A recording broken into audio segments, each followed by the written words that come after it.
Best health packages up to 80% discount. Tirumala Diagnostics.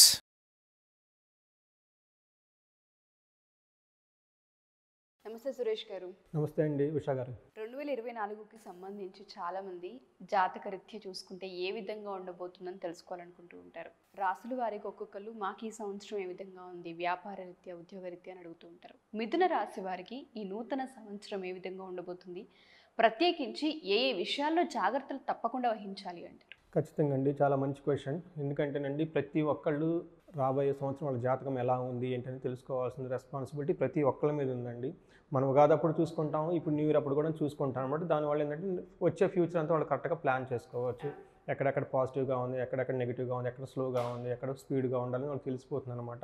మనకు ముందుగానే ఒక ఐడియా వస్తుంది అనమాట. సడన్ సర్ప్రైజెస్ అని ఏమీ ఉండవు అనమాట. అందుకని చెప్పేసి ప్రతి ఒక్కళ్ళకి ఇది రికమెండెడ్ అండి.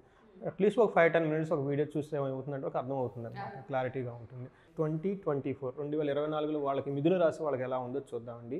ఫస్ట్ మిథున రాశి ఎవరెవరు వస్తారంటే మృగశిర నక్షత్రము 3-4 పాదాలు, ఆరుద్ర 1-2-3-4 పాదాలు, పునర్వసు వచ్చేటప్పటికి 1-2-3 పాదాలు వచ్చేటప్పటికి వీళ్ళకి మనకి మిథున రాశి కింద వస్తారనమాట. అంతేకాకుండా లెటర్స్ నేమ్ ప్రకారం చూసుకుంటే కనుక కా, కీ, కు, ఖం, జ్ఞ, ఛ, కే, కో, హ ఈ అక్షరాలు 9 అక్షరాలు మోడార్ల శాసనంతో ఉన్న పేర్లు వాళ్ళకు కూడా మనకి మిథున రాశి ప్రకారం వస్తారనమాట. మన మహర్షులు ఈ మిథున రాశి వాళ్ళ గురించి ఏం చెప్తారంటేనండి, మూన్ చంద్రుడు మిథున రాశిలో ఉండటం వల్ల పుట్టిన వాళ్ళు మొత్తం వచ్చేటప్పటికి మనకి మిథున రాశి కింద వస్తారనమాట. ఈ మిథున రాశి బై డిఫాల్ట్ ఏమవుతుందంటే చంద్రుడు మిథున రాశిలో ఉండటం వల్ల కొన్ని గొప్ప లక్షణాలు ఉంటాయి అనమాట. మన మహర్షులు వాళ్ళకి ఏం చెప్పారంటే వాళ్ళకి జనరల్ వాళ్ళు దీర్ఘాయువు అండి, దీర్ఘాయువు ఉంటుంది వాళ్ళకి. రెండోది వచ్చేటప్పటికి సురతోపచార కుశల అంటే మంచి వాళ్ళతో దగ్గరగా ఉండి వాళ్ళకి అనుగుణంగా ఉండి వాళ్ళకి మంచి చెడు చూసుకునే ఒక మనస్తత్వం వీళ్ళకి ఎక్కువ ఉంటుంది. తర్వాత హాస్యప్రియ అని చెప్తాను, అంటే హాస్యం లాఫింగ్ ఇవన్నీ చాలా ఇష్టం అనమాట వాళ్ళకి. జనరల్గా వాళ్ళు బై డిఫాల్ట్ అలా ఉంటారనమాట. తర్వాత వచ్చేప్పటికి మనకి 2024లో వాళ్ళకి గోచార ఫలితాలని చెప్పవచ్చు. ట్రాన్సిట్ ప్లానెటరీ కాంబినేషన్స్ ఎక్కడెక్కడ ఉన్నాయో చూద్దామండి. మిథున రాశిలో 9th హౌస్లో శని ఉన్నారండి. అది వాళ్ళకి యావరేజ్ రిజల్ట్ ఇస్తారనమాట. Okay, not good not bad అన్నట్టు ఉంటుంది అనమాట. తర్వాత వచ్చేటప్పటికి 10th హౌస్లో రాహు ఉండటం వల్ల అబ్స్ట్రక్షన్స్ ఇచ్చేసి రిజల్ట్ ఇస్తారు, ఓవర్ స్ట్రైట్ ఫర్గా రిజల్ట్ ఇవ్వరు. తర్వాత వచ్చేటప్పుడు జూపిటర్ వచ్చేటప్పటికి 11th హౌస్లో ఉండడం వల్ల అది వాళ్ళకి మంచి అని చెప్పాలన్నమాట. కాకపోతే మే తర్వాత మళ్ళీ 12th హౌస్కి వెళ్తుంది కాబట్టి ఇక్కడ యావరేజ్ రిజల్ట్స్ ఇస్తారనమాట. 4th హౌస్లో కేతు ఉండటం వల్ల ఇంట్లో అనవసరమైన గొడవలు చికాకులు వచ్చే ఛాన్సెస్ ఉందన్నమాట. మనం డీటెయిల్స్గా చూద్దాం. మన మహర్షులు ఏం చెప్పారంటేనండి, శని 9th హౌస్లో ఎవరికెవరికైతే ఉంటుందో వాళ్ళకి శోకం, రోగం, మహాదుఃఖం, క్వచిత్ ద్రవ్యం, కచ్చిత్ సుఖం, స్వధారాసుతో క్లేశ, నవమస్తో శనిర్దిశేత్ అని చెప్పేసి వాళ్ళు చెప్తారు. అంటే ఏమిటి, శోకం, రోగం, మహాదుఃఖం, వీళ్ళకి శోకం ఉంటుంది, రోగం ఉంటుంది, మహాదుఃఖం అవి ఉండటం వల్ల 9th హౌస్లో ఉండటం వల్ల శని వాళ్ళకి కలిగిస్తాడు. అంతేకాకుండా కొంచెం ఖర్చులు ఉంటాయి, కొంచెం సుఖం ఉంటుంది. అంటే డబ్బులు వస్తుంది కొంచెం ఉంటుంది, అంటే మరీ అంత ఎక్కువ డబ్బులు రాదు, సుఖం కూడా కొంచెం ఉంటుంది. తర్వాత వీళ్ళకి జనరల్గా ధారా సుత క్లేశం అంటే వాళ్ళకి భార్య నుంచి కానీ పుత్రుల నుంచి కానీ అనవసరమైన గొడవలు వచ్చి అయ్యో చికాకులు కలిగిస్తాడనమాట శని కనిపిస్తుంటాయి అనమాట. అందుకని చెప్పేసి ఒక రకంగా శని ఎలా ఉన్నారంటే దుఃఖం అనేది మీ చేతిలో ఉంది, మీరు దుఃఖపడాలనుకుంటే దుఃఖపడండి, అది హౌ యూ టేక్ ఇట్ అనమాట. అందుకని చెప్పేసి మెంటల్గా ప్రిపేర్ అవ్వండి. అనవసరంగా ఏయో టెన్షన్లు వచ్చేసి మీకు మానసికంగా ఇబ్బంది పరిస్థితి ఉంటుంది కాబట్టి మెంటల్గా స్ట్రాంగ్గా ఉండండి, పీస్ఫుల్గా ఉండాలని మేము అడ్వైజ్ అనమాట. తర్వాత వచ్చేటప్పటికి డబ్బు రాకుండా ఏముంటుంది, ఇన్ఫ్లో డబ్బులు బాగుంటుందండి, సుఖం కూడా కొంచెం ఏముంటుంది, మీరు అని ఎక్స్పెక్ట్ చేసినంత కంఫర్టబుల్గా లైఫ్ అయితే మీ వరకు. బట్ ఓవరాల్గా ఏమని చెప్తామంటే ఇట్స్ గుడ్ అని చెప్తాం అనమాట. నెక్స్ట్ వచ్చేటప్పటికి మనకి జూపిటర్ వీళ్ళకి మే 11th వరకు వచ్చేటప్పటికి 11th హౌస్లో ఉంటున్నారండి. 11th హౌస్లో ఉండటం వల్ల వాళ్ళకి యశో వృద్ధి అంటే కీర్తి ప్రతిష్టలు పెరుగుతాయి, ఓకే, బలం ఉంటుంది, తేజ, ఓకే, సర్వత్ర విజయ సుఖం, ప్రతి దాంట్లోనూ విజయము ఒక సుఖము ఉంటుందని చెప్తాను అనమాట. తర్వాత శత్రునాశ మంత్రసిద్ధి, వాళ్ళకి శత్రువులు ఎవరైనా ఉన్నా కానీ ఈ టైంలో వాళ్ళ దగ్గరకు వచ్చేసి వాళ్ళని ఇబ్బంది పెట్టేసి వాళ్ళకు ఉండదన్నమాట. మంత్రసిద్ధి ఏదైనా కానీ గుళ్ళు కానీ గోపురాలు కానివ్వండి, ఎవరైనా ప్రార్థించినా కానివ్వండి, మంత్రసిద్ధి ఏదైనా కానీ అనుకున్న ప్రకారం ఆ మంత్ర సిద్ధించేసి వాళ్ళకి లైఫ్ చాలా బాగుంటుంది అని చెప్పుకోవాలన్నమాట.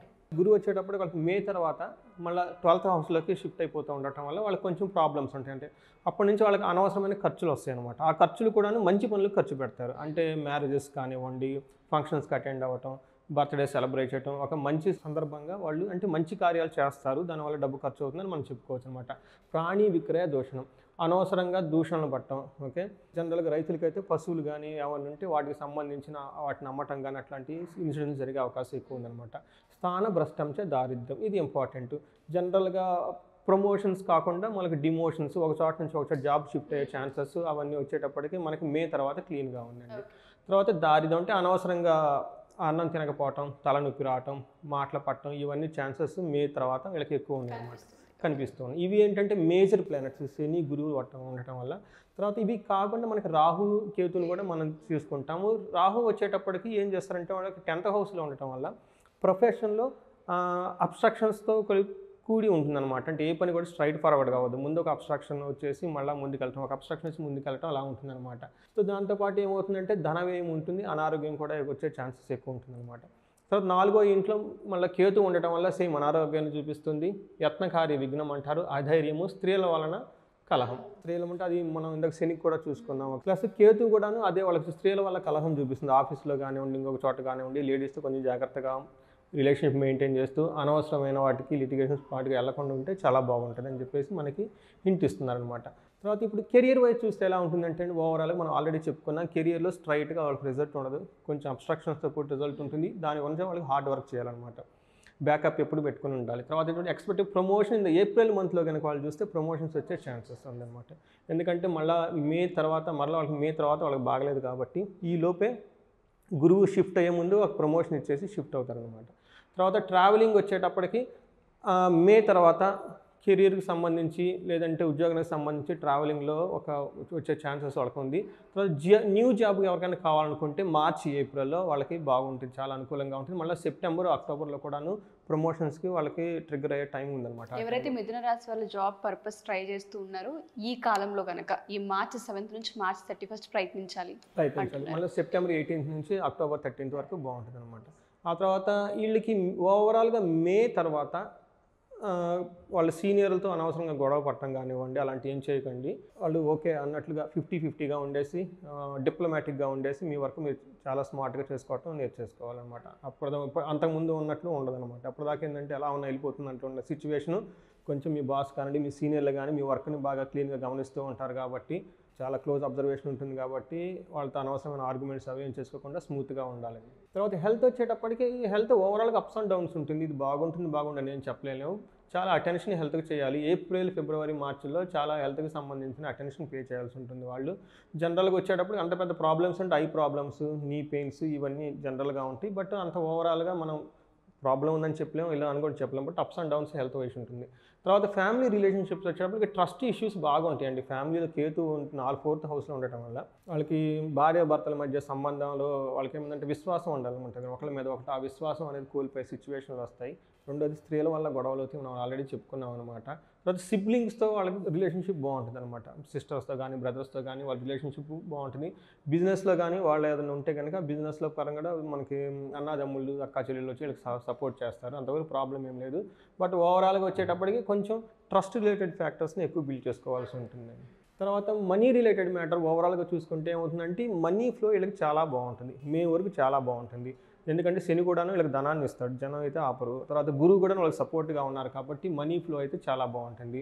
తర్వాత సడన్గా మంచి పనులకి సంబంధించి, పుణ్యకారాలకు సంబంధించి, లేకుంటే తీర్థయాత్రలకు సంబంధించి వీళ్ళు ఖర్చు ఎక్కువ పెట్టుకుంటారు, బడ్జెట్ ఎక్కువ ఓవర్ షూట్ అయిపోతుంది. తర్వాత రిలీజియస్ యాక్టివిటీస్కి చాలా ఎక్కువగా వాళ్ళు స్పెండ్ చేస్తూ ఉంటారనమాట, మే నుంచి కానీ అప్పటి నుంచి తర్వాత కానీ. తర్వాత ఫైనాన్షియల్గా ఓవరాల్గా మనకి రిస్క్ ఎప్పుడు ఉంటుందంటే ఫిబ్రవరి, మార్చ్ 2024 ఫిబ్రవరి, మార్చిలో అనవసరంగా ఫైనాన్షియల్కి సంబంధించిన డబ్బులు పోగొట్టుకునే ఛాన్స్ ఎక్కువ ఉంది కాబట్టి కేర్ఫుల్గా ఉండాలని చెప్తుంది. బట్ అదర్వైజ్ ఓవరాల్గా మనీ ఫ్లో బాగుందని చెప్పాలి. తర్వాత వీళ్ళకి వచ్చేటప్పటికి ఏం చేస్తే బాగుంటుందండి పరిహారంలో ఒకటి విష్ణు సహస్రనామాలు డైలీ విన్నా కానివ్వండి, చదివినా కానీ చాలా మంచిది. తర్వాత దుర్గా సప్తశ్లోకి అని ఉంటుందండి, లేకుంటే ఆదిత్య హృదయ స్తోత్రం. ఎందుకంటే కెరీర్లో ఈ అబ్స్ట్రక్షన్స్ రాకుండా ముందుకెళ్ళటానికి చాలా స్మూత్గా ఉపయోగపడుతుంది అనమాట.